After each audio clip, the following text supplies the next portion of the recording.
Board of Adjustment meeting for the city of Provo. We only have one item on our agenda this evening, and I think because we're a little delayed, we'll just jump right in. So I will read the item. We have Maggie Hammond is appealing a notice of violation regarding the legal use of property at 2560 North, 560 East in the R1.1 one family residential zone, Rock Canyon neighborhood. I think Aaron has our staff presentation. Just kind of quickly before we start. So the scope of the Board of Adjustment hearing is really about the existence or non-existence of a non-conforming use. Okay. The actual notice of violation appeal is being heard by the administrative hearing examiner, which is a parallel proceeding. But obviously you are the body that determines the existence or non-existence of a non-conforming use. So that is obviously essential to determining whether or not the notice of violation was issued correctly. And so just with that clarification as to the scope of these proceedings, I can go forward. Absolutely. And I would appreciate, any support in remaining in scope. Thank you.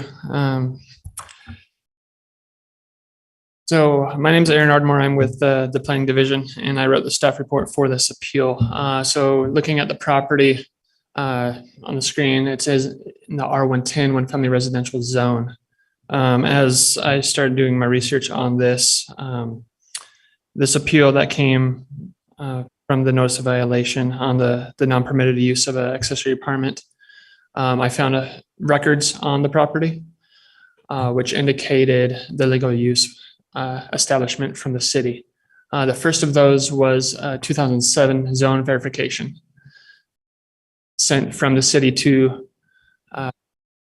a different person than the current owner, but a document that establishes legal use as a one-family dwelling and no accessory apartment. In addition to that, there was a code enforcement case very similar to the one that occurred this year in 2009 that resulted in a second kitchen occupancy restriction being recorded on the property. Now, these documents are very significant. They run with the land, and any future owner would need to comply with these documents. So the city believes that there is a couple records of an established legal use of one family dwelling without an accessory apartment. And in addition to that, the appeal of the use is an interesting question for you guys to look at, where typically, or by code, appealants have 14 days from a notice, a determination, whatever it may be. They have 14 days to appeal that. Seeing as the first of these was made in 2007 and the latest was made in 2009, staff would present that the appeal period has passed for determining the legal status or non-conforming status of this property, which would make this hearing moot because there is no timely appeal. So that's the presentation I have for you, and myself or Marcus, our attorney, can answer any questions for you. Anyone on the board have questions? Just one.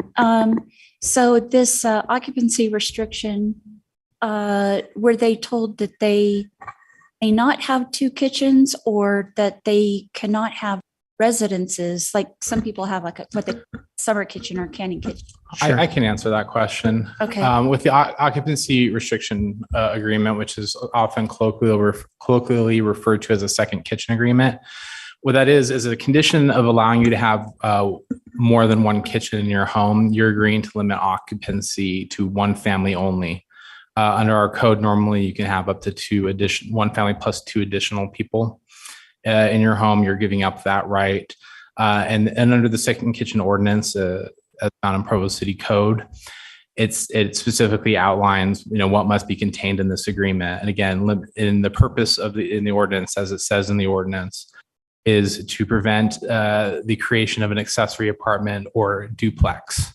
And that's why they're limiting it to one family only, because when you have more than one kitchen, then it creates, very easily for somebody to stealthily create a two-family living situation in a one-family residential. To build on that, I'd refer you to the middle of that document. Right here. It's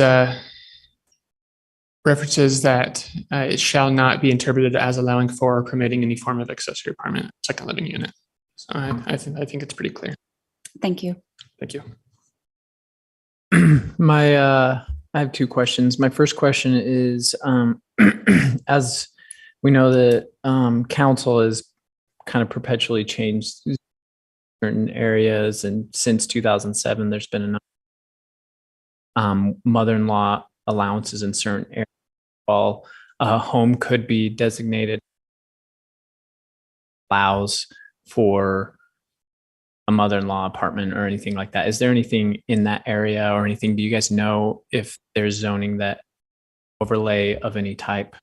Yeah, there has not been an overlay over this property in this area that would have allowed accessory apartments since that time. And then thanks. And then my other question is, are these the only two, documents that have been issued towards this home or this property? Other than the notice of violation that was issued this year. Yeah. Other than that, there's no previous to this, because I know, I know that there's could be something in the 90s or something, or I don't know, Sure. Maybe whoever is presenting has more information on that, but there's designations that change over time, and could there have been another designation that we're not aware of? Yeah, I can explain the zoning history behind that. Well, in 2009, there was an enforcement action that led to the signing of the second kitchen agreement. I believe a notice of violation was issued, and to bring the property into compliance because it had multiple kitchens, they signed the restriction agreement. The property was built in 1974, and at that time, we had a different zoning.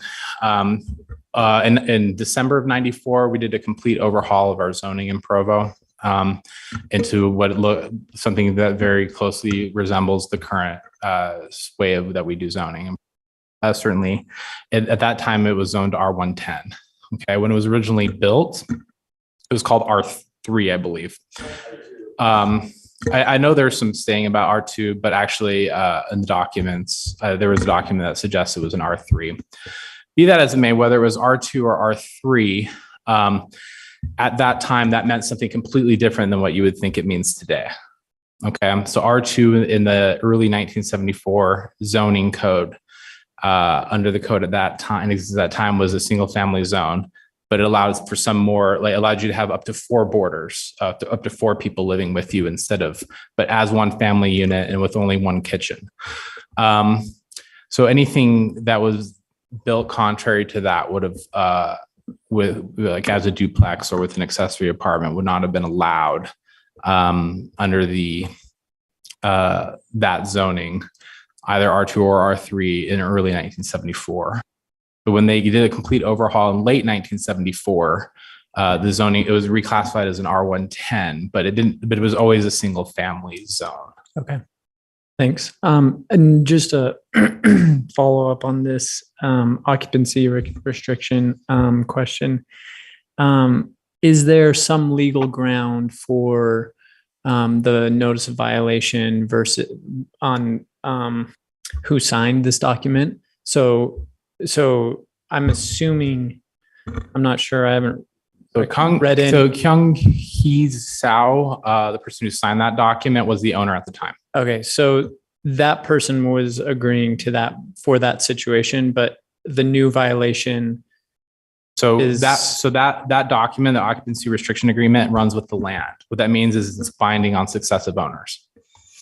Okay. So if you sign an agreement or something that runs with the land, that is binding on whoever owns that piece of property forever after, as long as that document's in effect. And is there some requirement of notice It was recorded with the county recorder's office. So that would have been on the, with the recorder's office at the time that the current owners purchased the property. That document had been recorded in 2009. And so that would have come up in any title search of the property. So they did have record notice of that document. And it specifically says in it that it runs in the document itself that it runs with the land. And it was recorded with the county recorder's office. And that's, anybody can get on their website and see that, pull up that document. Okay. As you can see in the That top helps, right-hand yeah. corner. Okay. Yeah, that makes sense. That helps. So I don't have any follow-up questions at the time, so thank you. Would Maggie Hammond or their representative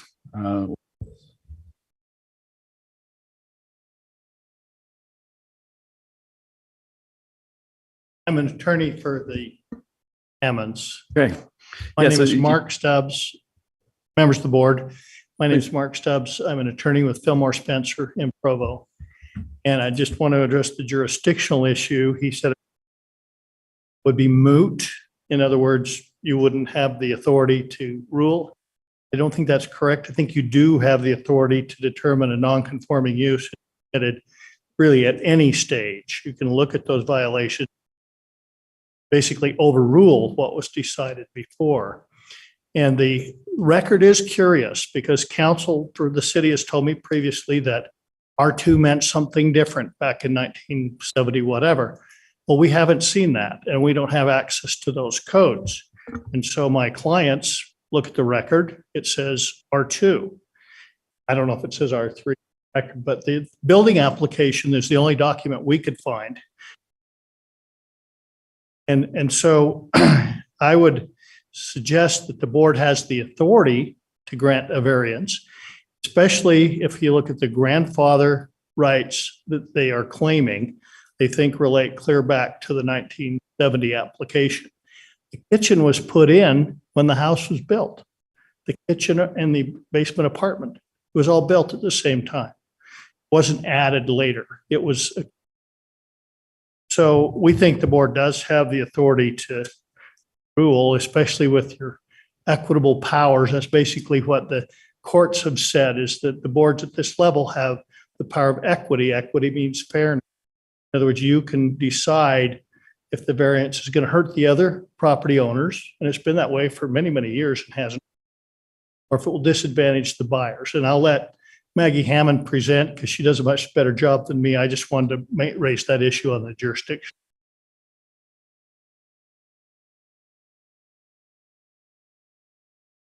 We'll introduce ourselves so you do know.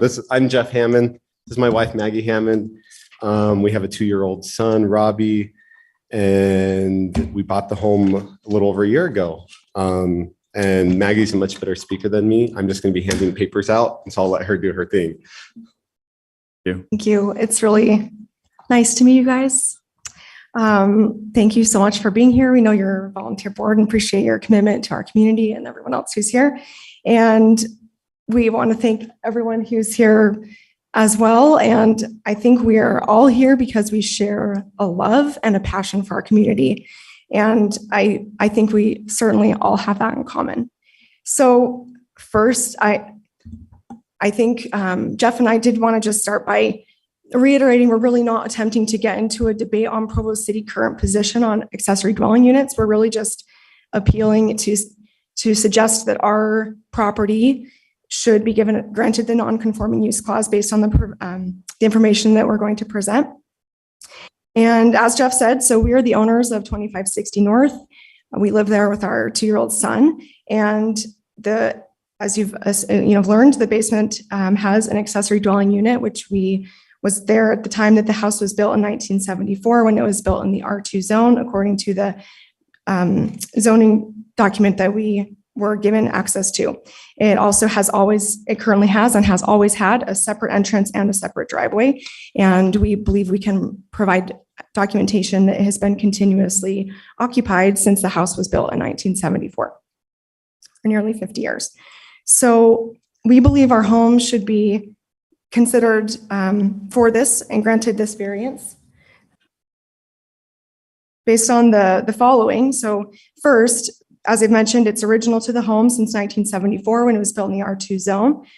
And second and third, which I think support our argument, is that our property is actually denied the right of similar properties in our neighborhood on the basis of the age of the owners. And I think, Mr. Marriott, that comes a little back to your original question asking about overlay with mother-in-law suite, because I think this is relevant, and I'll get to that in a little more detail. And then third, we would also suggest that our use of this existing ADU is supported by the recent state legislature in March 2021 when House Bill 82 was signed, and also our own Provo general plan.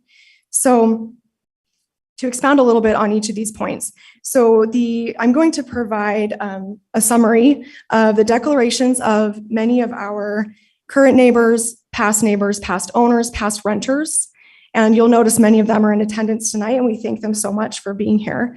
And the full declarations are included in the report, but I've summarized them here. I've included the kind of key phrases from each declaration, but please review the full declarations. So that's the first item.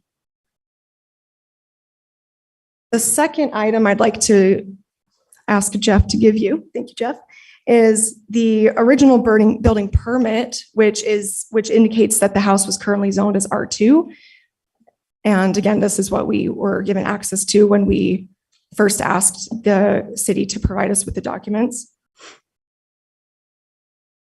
In the current city code, a two-family dwelling is a permitted use of an R2 zone. And so what we would like to establish is that at the time the house was built with the accessory dwelling unit and continuously rented since that time, that it should be, in essence, grandfathered in or qualify for the non-conforming use clause.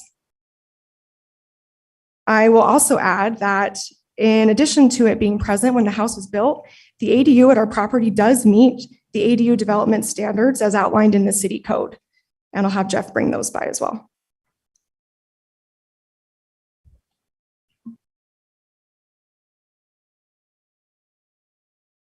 So it does meet the dwelling unit requirements in that it is located inside a one-family detached dwelling. It does not alter the one-family character or appearance of the building from the street. The main dwelling unit is occupied by the owner, and the ADU is occupied by a single unrelated adult. There are 6 off-street parking spaces separated between 2 separate driveways. There is only 1 utility meter each for water, gas, and electricity utility service, and an internal connection exists between the ADU and the main dwelling unit. Now, in the process of appealing our notice of violation that we received from the city in January 2022, we learned of the zone verification determination in 2007 and the occupancy restriction in 2009, which we all had a chance to review on the screen. And these were not disclosed to us when we purchased the house. They were not disclosed by the sellers, and Jeff will bring by our seller's disclosure statement. And they were also not brought up by our title report. So the only item that was brought up by the title report was an agreement between the prior owners of our current property and prior owners of some next door neighbors agreeing that a certain, the distance between an awning was permitted. So it was not brought up by the title report. And I'll draw your attention to pages 1 and 2 of the seller's disclosure. On page 1, the seller acknowledges that during the time that she owned the home, it was used as an Airbnb and that this was not a legal use of the property, but the language suggests that it was the Airbnb that the apartment was not correctly, or the house was not zoned for, not the ADU. So, I think an important part of our argument is that we truly bought this house not knowing that this was not allowed. And I think that's important for you guys to understand. Okay, maybe just give you a minute to review those. Oh, I will also mention, so just to give you a sense of timeline, because you might be wondering, well, why are we talking about this in September? This was way back in January. So in January, we received the notice. we appealed the notice in the correct amount of time. And I will also mention for future notices that according to House Bill 82, you should be granting a 30-day window for the recipients to appeal. And ours was less than 30 days, but we did appeal within the correct amount of time. And we had an appeal hearing scheduled in May 11th in 2022. And shortly before the appeal, the evening before, we were ready to go, and it was delayed because of the question that our city attorney has brought up of whether R2 was actually whether the zoning at 1974 and the zoning now matched R2. So the appeal was delayed because they said, hey, we want to get you this historical document so you can have all the information we need. And then we were actually never provided with that document. So another month goes by, and a city employee, Mr. Zelaya, actually reached out to us and said, I'm reviewing your appeal because you're appealing on the basis of a non-conforming use. You need to apply to the Board of Adjustment. So while I understand that there's some question as to whether, I don't believe there is question as to whether you have jurisdiction to rule, but that has been brought up. I just would point out that we were instructed to apply to this board by a city employee. So that was kind of how we got here. So I do want to just expound a little bit on our second point, which is that our property is denied similar rights of other properties in the neighborhood because of our age. So I'm going to have Jeff pass out City Code 14.34.450. And that reads that one or two persons aged 65 or older who own and occupy a one-family dwelling unit in an A1, RA, R1, or RC zone may allow two additional persons over 18 years old and their minor children to occupy extra living space in the dwelling, subject to the provisions of the section. There are several houses in our neighborhood surrounding our home, also built in the same time period, also with ADUs, who possess the right of renting their ADU by nature of being owned by individuals older than age 65. And I believe this is a fair policy in that it aligns with the goal of ADUs. According to the city code, the goal of ADUs is to provide flexibility for the changes in household size associated with life cycle. And I would really argue that just as aging is a part of the natural life cycle, so is my phase of life, where Jeff and I have one son, but we have plans to have more children. And when we moved to Provo, it was important to us to be in a location close to a great elementary school, close to the schools that we attended growing up, Tidview. And so despite the fact that we only have one child and we have a lot of extra space for only having one child, I think that the same argument should apply, that we're allowing an exception for people who are at the other end of the lifespan, but not at the beginning. So when the difference between the legality of our ADU and that of our neighbors is solely based on the year of our birth, we feel that we are receiving unjust treatment on the basis of age. And I would also add that because there are numerous houses in our neighborhood with ADUs, as I've explained, that ours really being granted a non-conforming use would not change the nature of the neighborhood. Lastly, I'll just mention that the use of an existing ADU is supported by House Bill 82. It's supported by our Provo General Plan. And I'm not sure if you're very familiar with this bill, but I have a nice little stack of papers by the end of this. So this was a bill signed by Governor Cox in March 2021. It's entitled Single Family Housing Modifications. And I've given you just the relevant 2 pages. It's really lines 159 to 179 that are relevant. So one of the highlighted provisions is that in any single family residential land use zone, it requires municipalities and counties to classify certain ADUs as a permitted land use and prohibits them from establishing restrictions or requirements for certain ADUs with limited exceptions.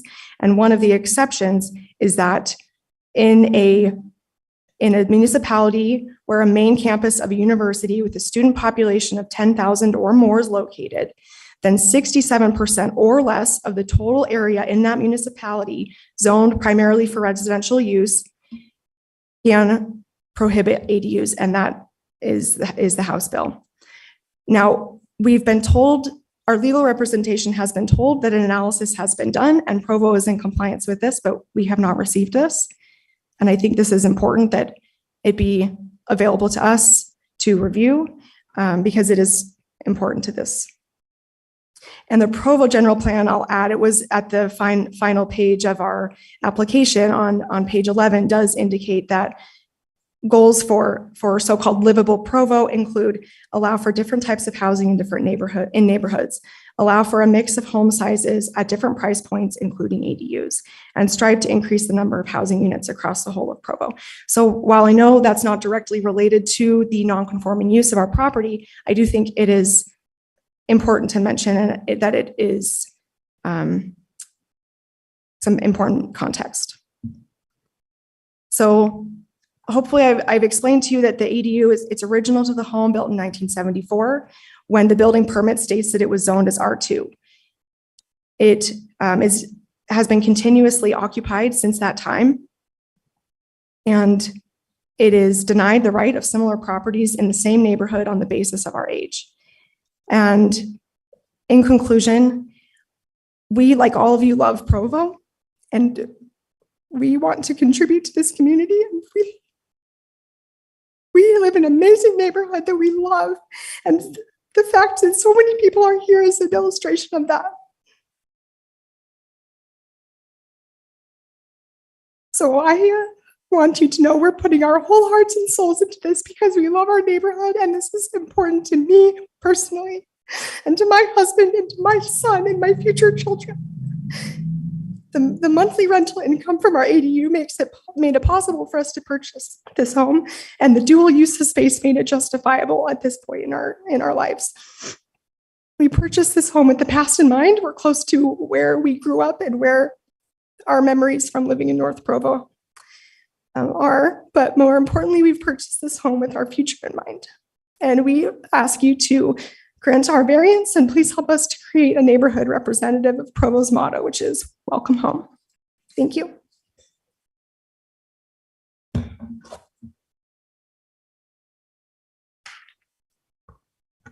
Great presentation. Are there anything else that the applicants or the representatives would like to?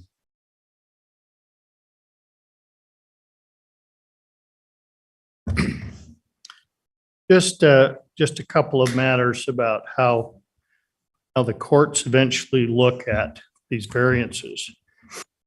And one of the things they look at, does it substantially affect the zoning plan? And this really doesn't, because it's been that way for a long time. There are other apartments that are permitted within that area. So that's one point the courts look at. Another one is, does it deny other landowners a substantial property right? Well, it doesn't really. They've got enough parking. They've got plenty of parking for two families. And it's been that way for many years. So it doesn't deny that right. Then the other one is there a hardship on the people that are applying? Their hardship is they bought the house believing that they could rent the basement to supplement their income. And then there's the other issue that the courts could look at, and that is the discriminatory enforcement of a plan where certain kinds are allowed based upon a criteria that doesn't really have anything to do with the property. So those are the points that I would point out that the courts eventually look at.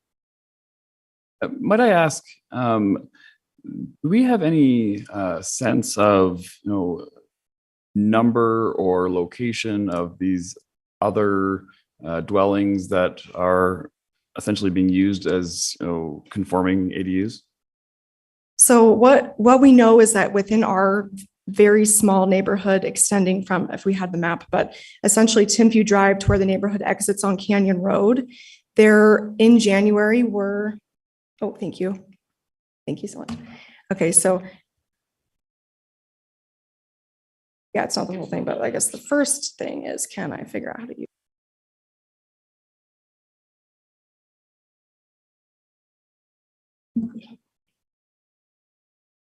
Okay, so Wright right here, I don't know if you care to see that, but this is Timpview Drive right here. And so we're coming in here. This is, yeah, north is up. So, and then this is our property. And then over here, this road goes down and Canyon Road is essentially over here. So in January, when the time that the complaint was filed, we understand that there were on the order of 16 or 17 other complaints within our same, this neighborhood that I've just delineated. So, and those have not, to our knowledge, those have not led to further appeals. And the primary reason for that is because those owners are over 65. So I believe on an estimate that it would be on the order of 50% at least. And in our direct immediate, we know that several homes within the immediate vicinity of ours also have the ADUs that were built at the time. And possibly one of our neighbors here may be able to comment further on that, who've actually been in our neighborhood since the houses were built. Thank you.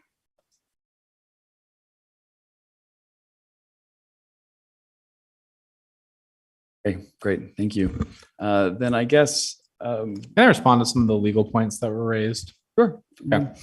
I guess the first issue I need to raise is this is not a variance request. It is not, you are not permitted to grant use variances. So whether or not a person can have an accessory apartment on their property is the use of the land. It is black and white in Provo City Code that the Board of Adjustment does not have authority to grant use variances. This is not a variance request. It's determination of the existence or non-existence of a non-conforming use. Okay, so you can't. So the issues brought up by counsel regarding how courts look at variances and whether or not it would deny them a substantial property right, whether or not there's a hardship, whether or not the hardship was self-imposed or is economic in nature.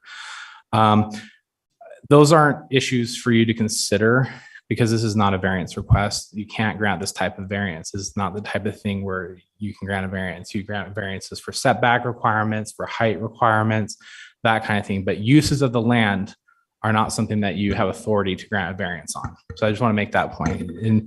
And regarding counsel's statement regarding equity and law, you're not permitted to just disregard the code. That is not something like, well, we think it's unfair to actually enforce the code, so we're going to disregard it because we think that our sense of fairness dictates something else. That's not something you're at liberty to do.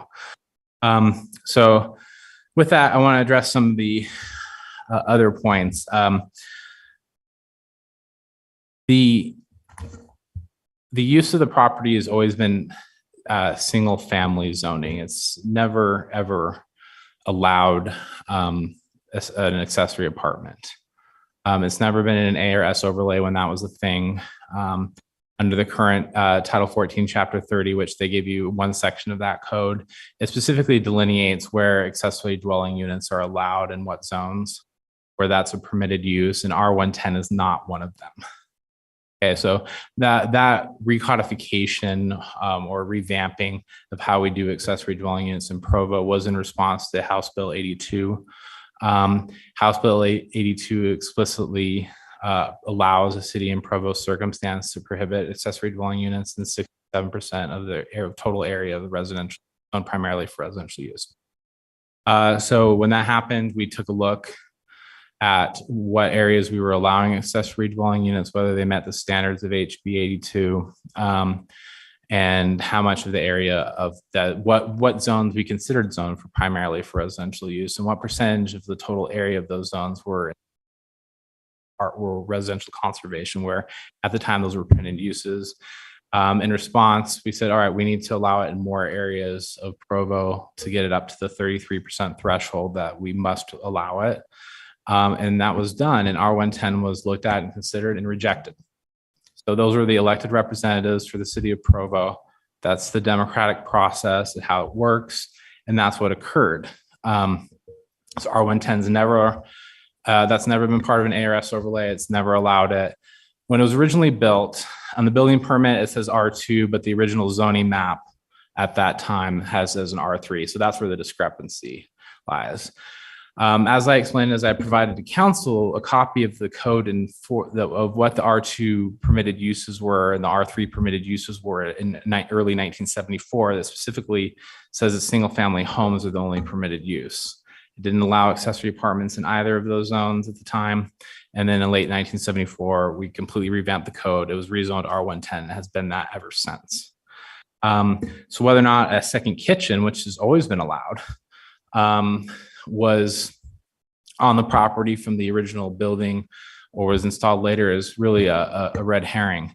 Accessory apartments have never been allowed for that house in that location. According to the zoning at the time it was built and according to the zoning. Do you by chance have the R2? Yeah, because I sent Just a to copy show, of it because to council. I sent council a copy of that back in May to Mr. Stubbs. And so I can look through my emails and. Because that's kind of because you're both But I only saying have my different phone, things on that. So Yeah.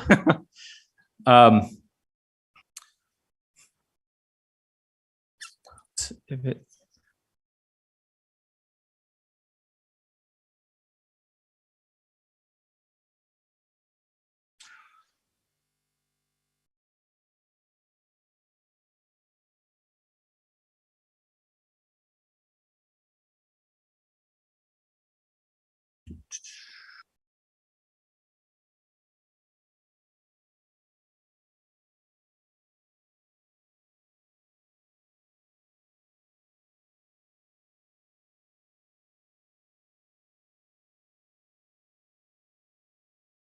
So I mean, I can find it, but but maybe while you're looking for that, I can address some of the other points I'd like to address, and then maybe I can look for that, and then yeah, certainly.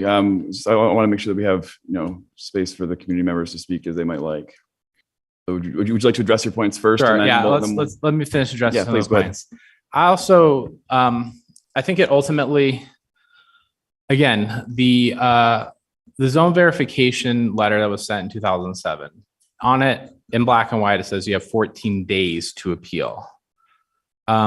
It would lead to an absurd result to say that every time the property changes hands, that they can then appeal every time. They can ask for another land use determination, and another one, and then just restart the time to appeal it and appeal it ad nauseum until they get what they want. That would not be an efficient use of resources to say one, nor would it be just or fair to allow somebody to have multiple bites at the apple. This is regarding that same property. It was requested by the owner at the time to get his own verification. And we said single family, that's it. No accessory apartment, nothing. That was not appealed.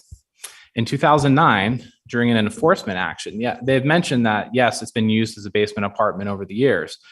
And yes, we've had to enforce previously on this property. In enforcement action, the owner at the time in 2009 signed an agreement saying, I will limit it to single family use only. There would be no accessory apartment.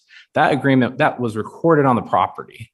So whether or not they had actual knowledge of that agreement, I think is beside the point. You're required to do your due diligence. You're making a several $100,000 investment, and with an idea of how they're going to use it in mind. I think people are obligated to do their due diligence and can't cry foul when they could have looked it up in the county recorder's office and seen that document.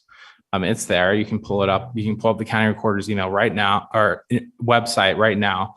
Type in that property address and look at every document that's been recorded on that property, and you will find that second kitchen agreement among those documents. I mean, that's it. They have notice of that. Did they personally see it? I guess not.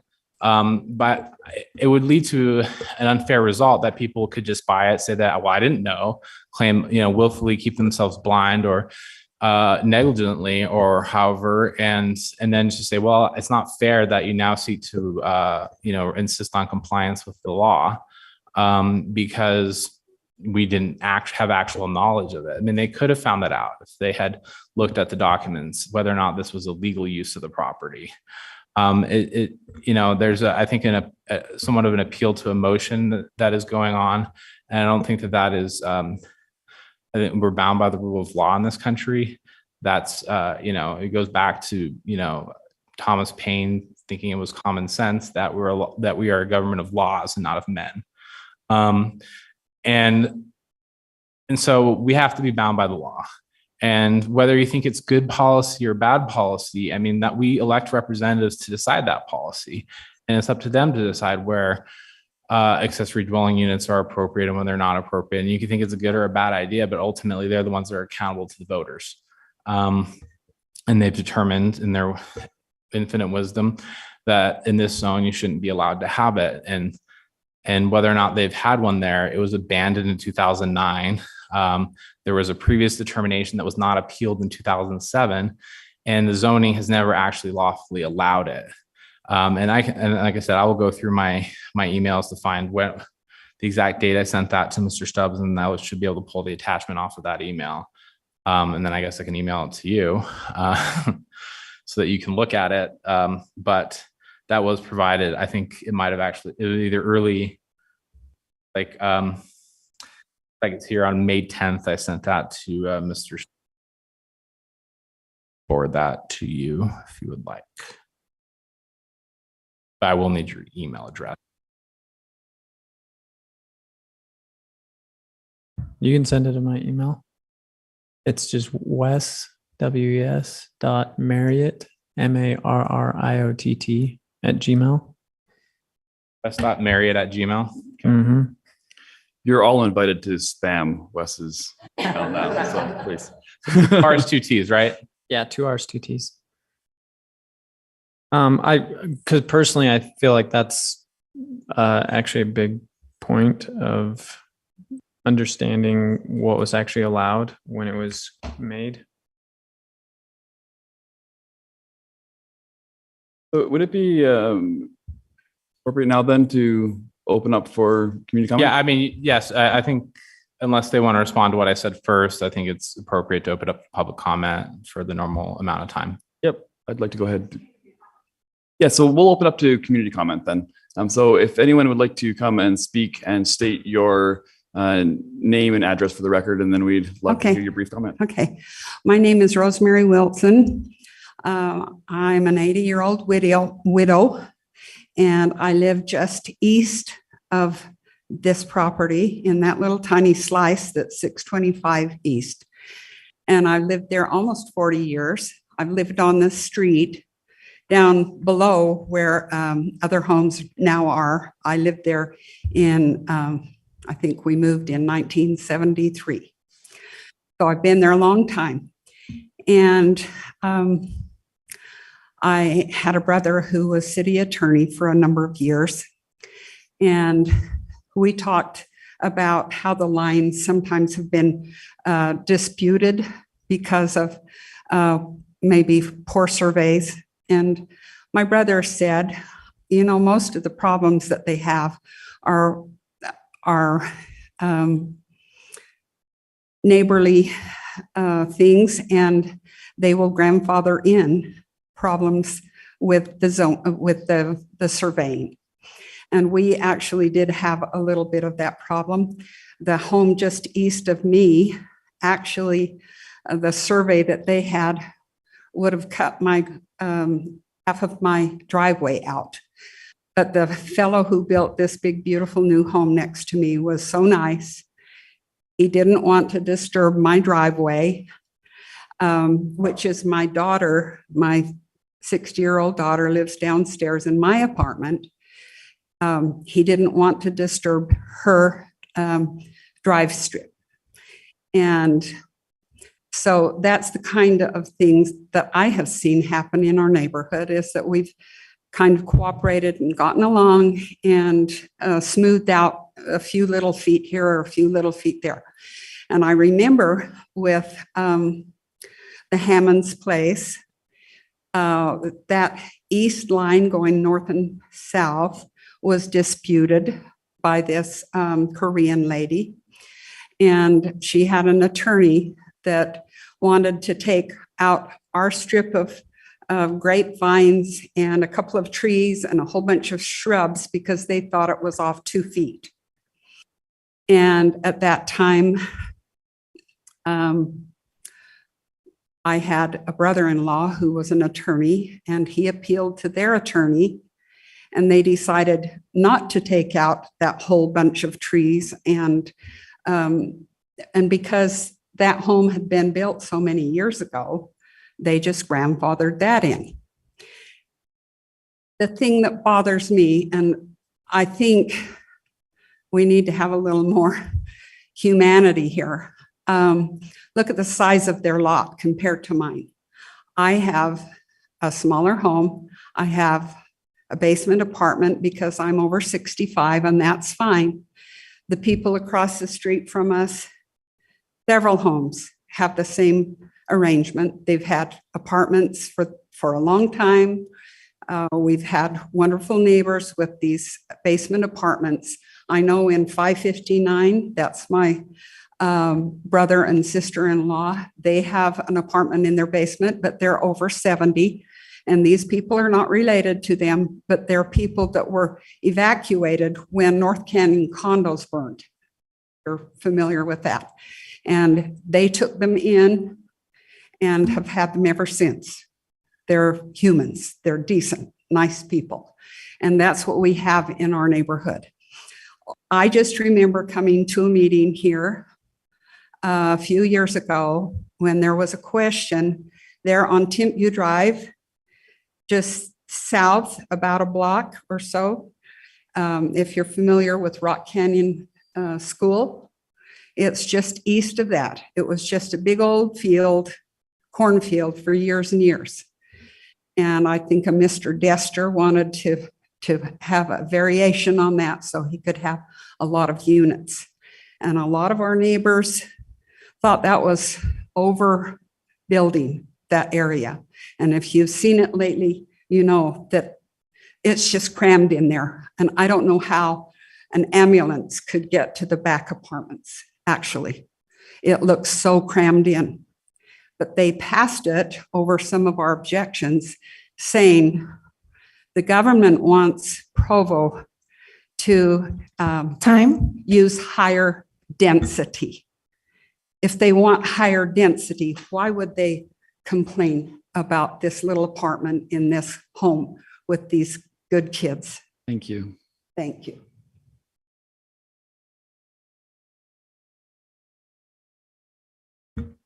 Hi, my name is Brian Bradford. I live in 558 East, which is just across the street from the Hammonds, just south.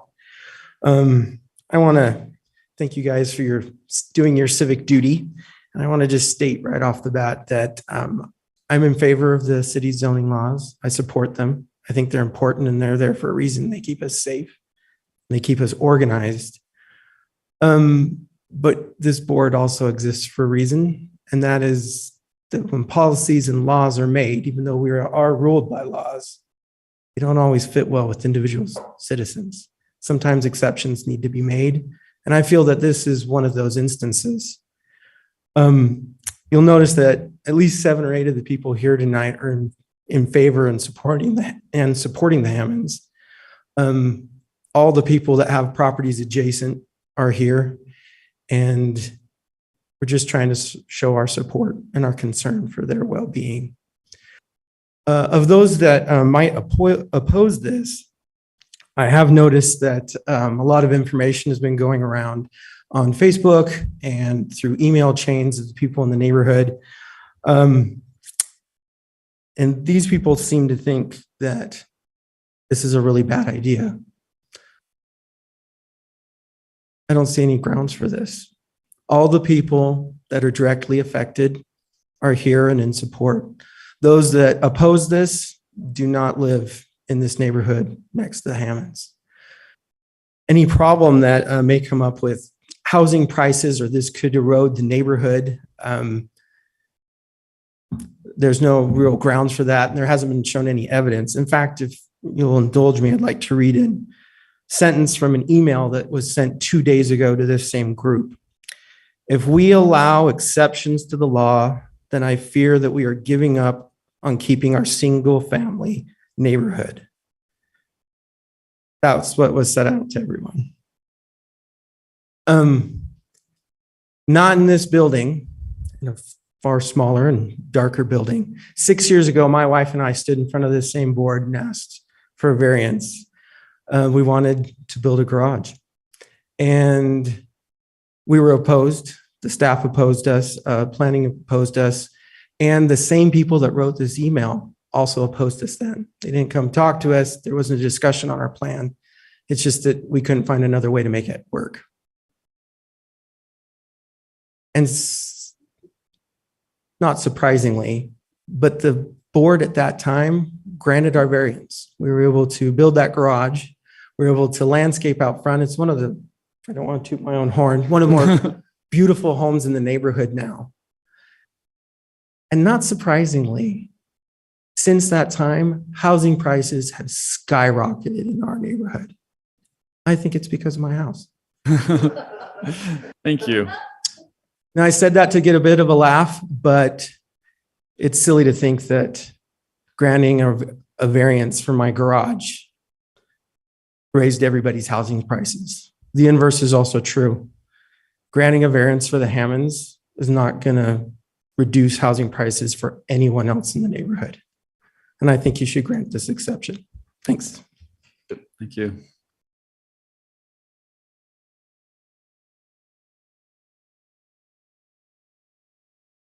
My name is Dennis Lindberg. I live at 2587 North, across the street from the Hammonds. Since we've lived in the neighborhood, that particular home has been occupied the entire time by additional people that have lived in that area. We've never had any problem with any of those that have lived there, the owners or the auxiliary. We feel that it would be a good thing for them to be able to have that home, even though it's a challenge to the law. That area has had a number of homes just on that same curve, starting from Timpview. We could just go through and name all the homes. I won't do that now, but we've lived there and it's a great neighborhood, and we feel that that if there could be a variance, that we would be very supportive of that. Thank you. Thank you.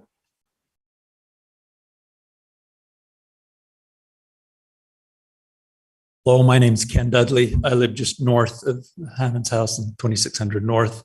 I've lived there for 18, 19 years now, and there has always been somebody renting or in the rental place. The home was built that way. So when you go back to 2007, I'm not sure that that's a full history and a valid what the home should be. Personally, I think we should, Provo needs to look at doing more of this, opening up more areas to multiple homes. That high density housing is not a good thing. And this really allows people to be able to afford a bigger home and get more of a diversity into the neighborhood. And this one, the one thing I worry about with the multiple families in a single home is parking. This was always set up to have more adequate parking. The red line there doesn't show how wide their second driveway is, but it never causes any problems. I'm right next door to it. I know there are a lot of legal things, but I think the right thing to do is to look at how we can better adequately help people. Giving a variance for this will help. Thank you.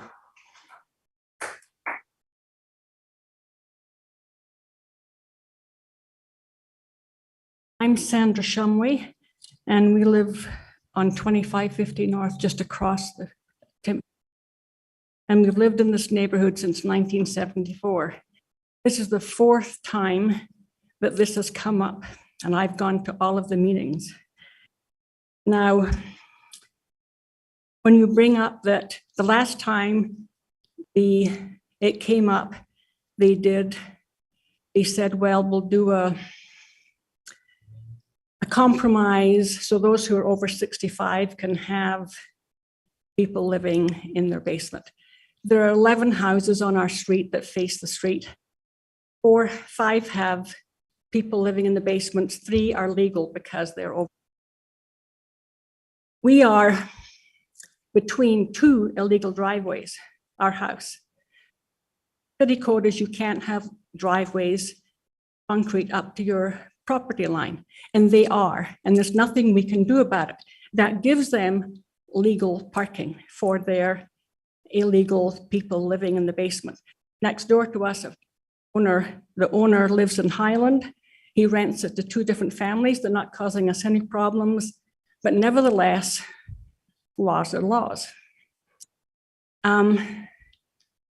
He said, so he bought it maybe 3 years ago, and he said it was approved by the city for him to not live there and rent top and bottom.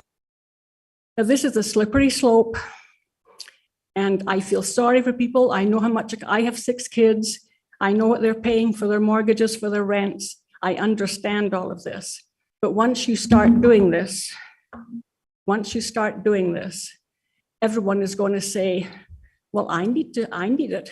I was told that I could. The rule should be against realtors saying that they can do this. So I'm against this just because I see where it's gone since 1970. Thank you.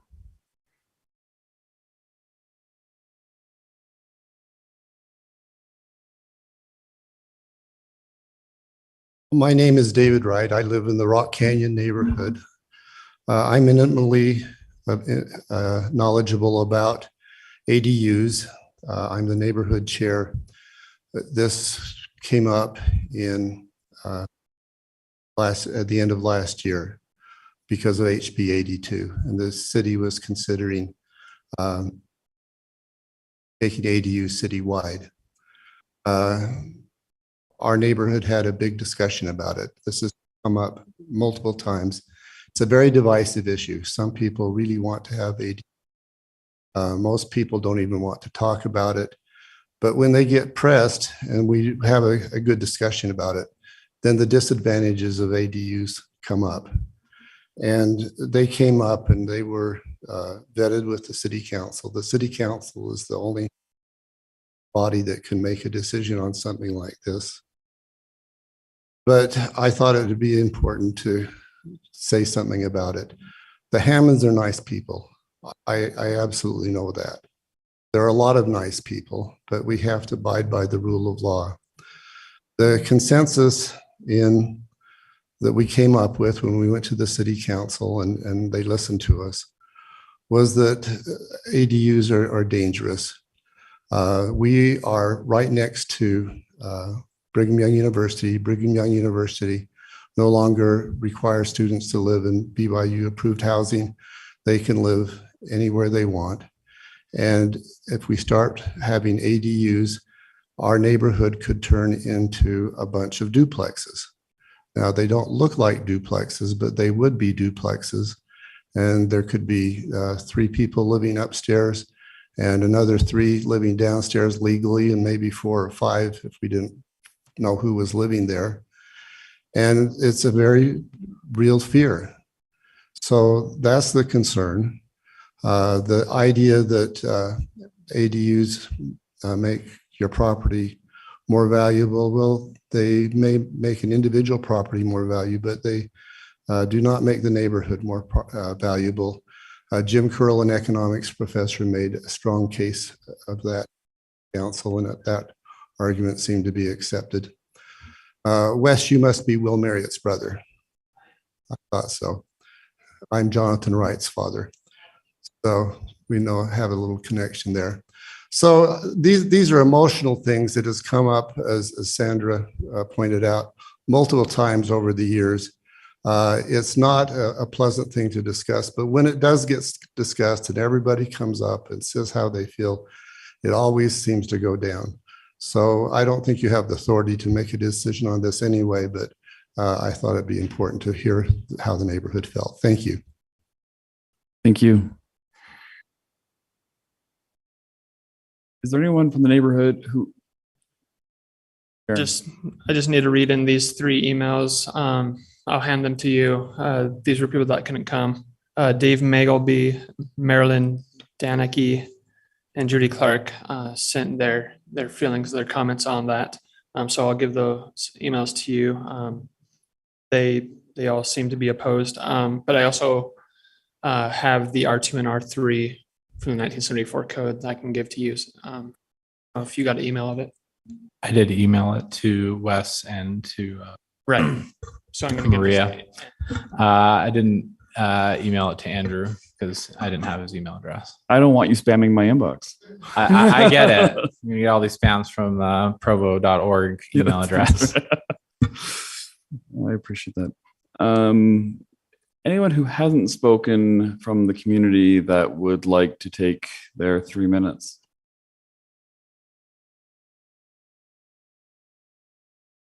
Hey, yes, we will close our public comment period. And that gives us as a board an opportunity to deliberate, to ask, ultimately see if we can decide the matter. Yeah, I just want to start by saying, like Mr. Wright mentioned, this is a very emotional thing, and the 3 of us are just volunteers, and while we've done this for a number of years, it doesn't always give us the expertise or all the perfect knowledge about everything, but we do have some rules and we have some situations that make it sometimes a little bit more logic driven than driven, and sometimes the emotions get in there too. So we're going to deliberate, but I think you guys did a great presentation. Yeah, it goes a long way to, be prepared and do your thing. We appreciate that. What I do, so my initial thoughts on this, and I shouldn't go first. I think Maria knows. She always has. You're she's already a little talking, more let's keep direct. going. Yeah, she knows what she wants usually. So maybe you share what you think first, and then I'll kind of go from there. But my first thought before we do anything, Marcus, I just want to, because this isn't a really discussion point, but I think it is between the 3 of us. Marcus made a great point that we're not deciding the variance or the use on this. We're just deciding they appealed the notice of violation, and we're saying whether we agree or disagree with the appeal. That's why we're here today. We're not going to be able to change the variance. That's a different process because it's a use variance. It's not you guys needing to move your driveway or whatever. And that's kind of what the Board of Adjustment did. So that's just that first point. Wanted just to clarify for everyone. But Maria, I know she has thoughts, so she can go ahead. Thanks, Wes. Usually you're the first one in there. I did get in here first, but I just didn't share my thoughts.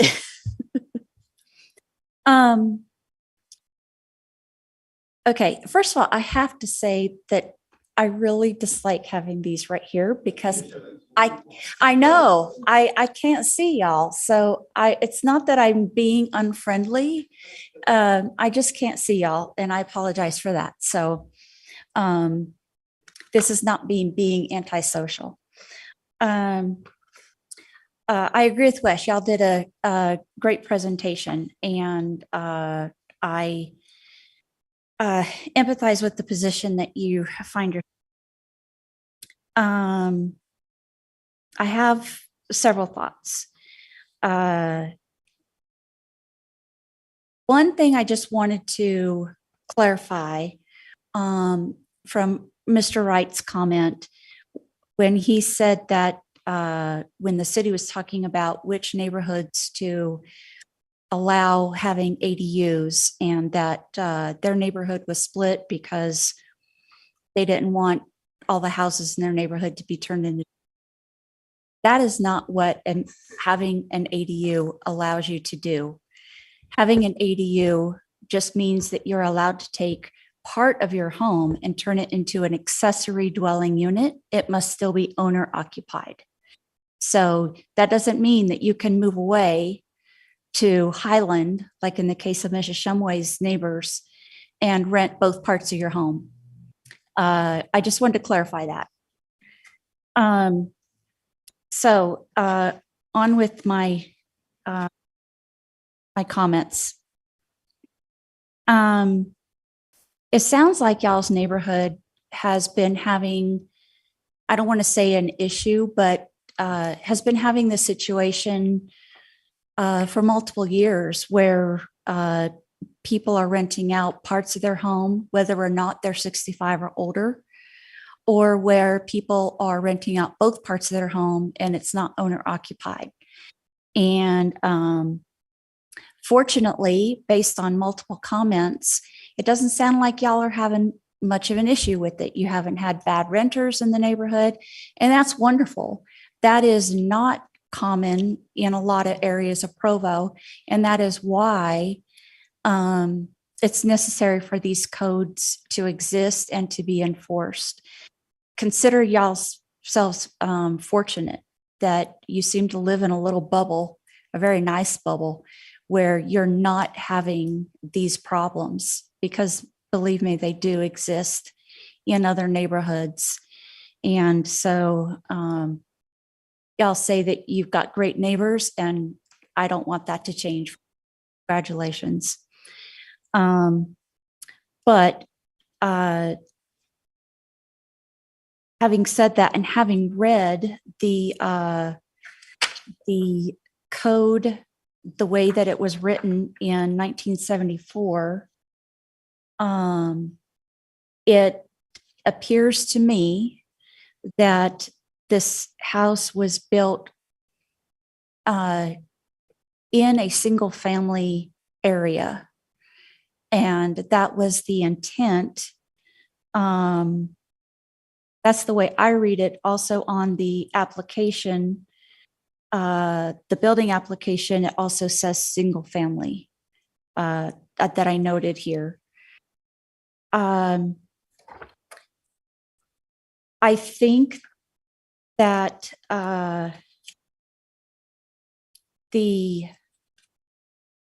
let's see, I need to be careful how I say this.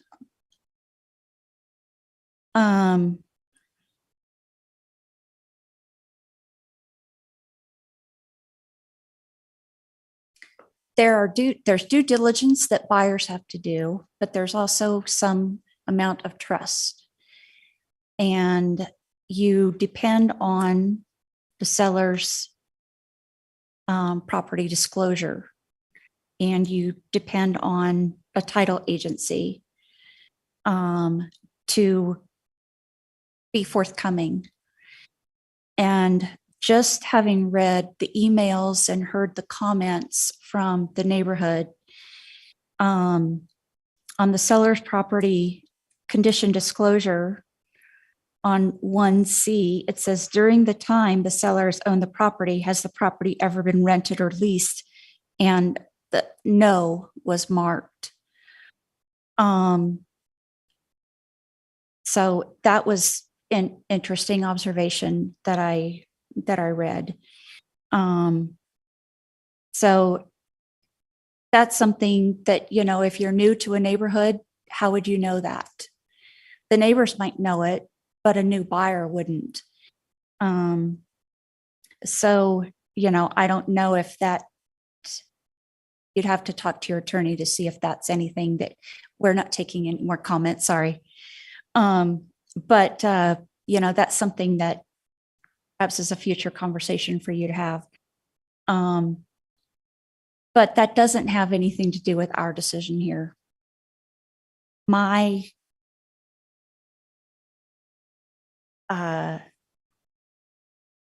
finding, just based on what we're here to do tonight, is that the property was built in a single family zone, under a single family zone. And while I think y'all are great homeowners and would be probably very excellent tenants, I cannot find the home was built in a current, what R2 currently means under Provo City Code.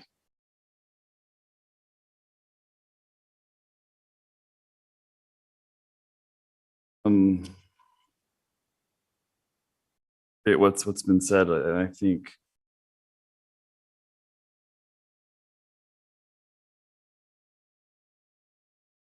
I don't know that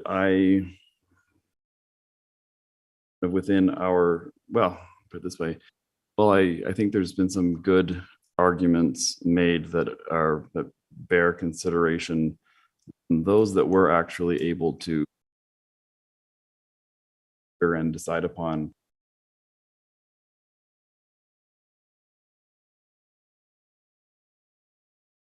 a whole lot of space. Granting this, returning, staff.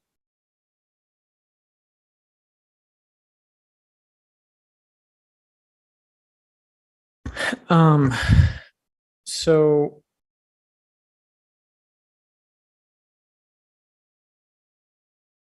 my first thought was actually the exact same thing that she said. So I'm in some real estate stuff, and that disclosure is kind of, there could be a case for fraudulent, I know that's, but that disclosure is actually pretty important, which is why they have a document signing that, but that's a separate issue as well.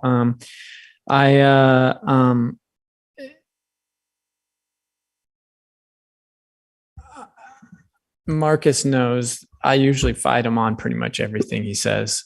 He's laughing because it's true. We argue pretty much every time he comes in the room, but we're still buds. Truthfully, because I know Provo and how it's such a hodgepodge of homes set up, put together, all these like really weird stuff, to be honest. Some things that shouldn't be a triplex are a triplex. Some things that aren't could be a triplex way better than the others, but it's not. And it's just how it is. And so for me, I'm often, my more emotional side is like, yeah, sure.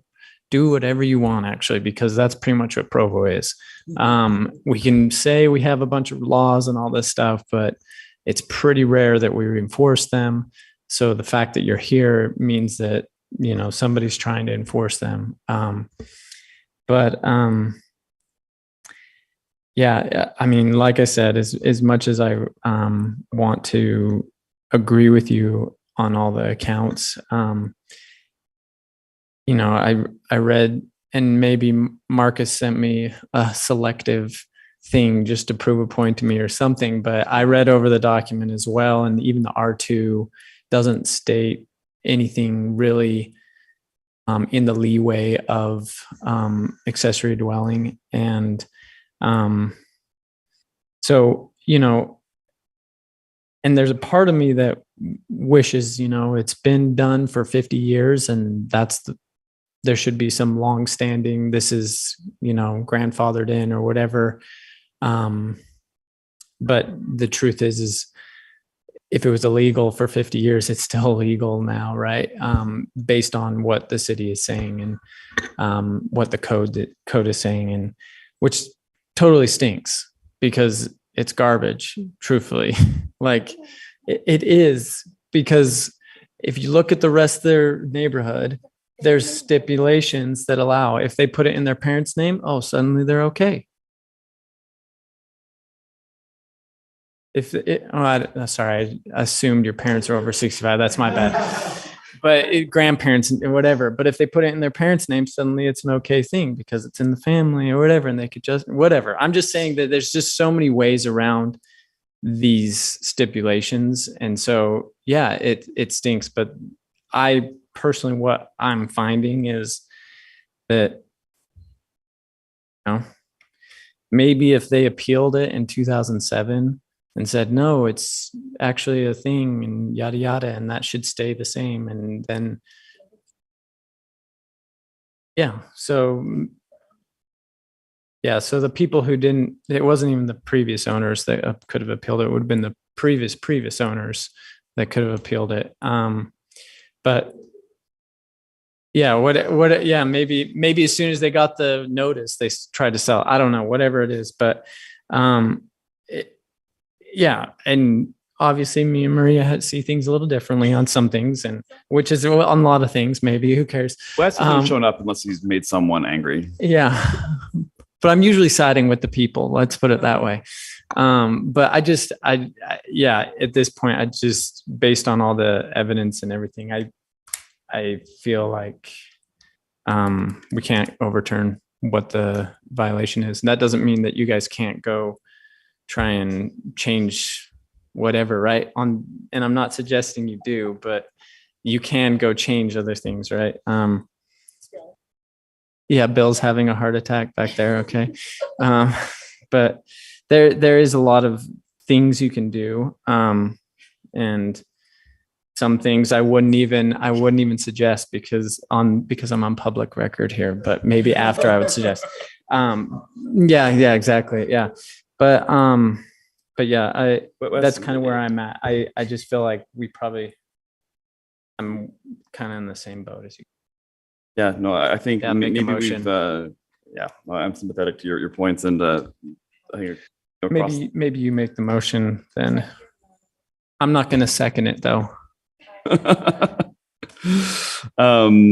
Just procedurally, though we may come to these conclusions for different reasons, you need to come to a single conclusion, given that we only are a body of 3 tonight, so we need a decision. And so I will go ahead and make the motion that we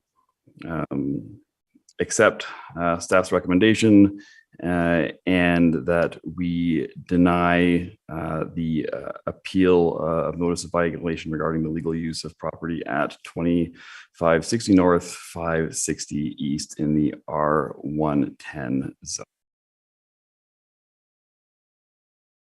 I'll second.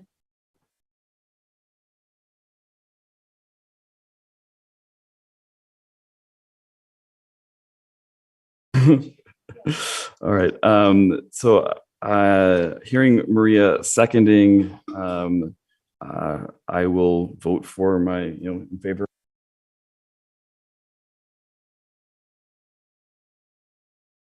All right, guys. And with that, the meeting is adjourned. Thank you so much for your participation tonight. I always appreciate seeing a good turnout and active civic participation. Thank you. Yeah, and as I've always said, thanks for just doing it right and going through the process. So thanks for being here.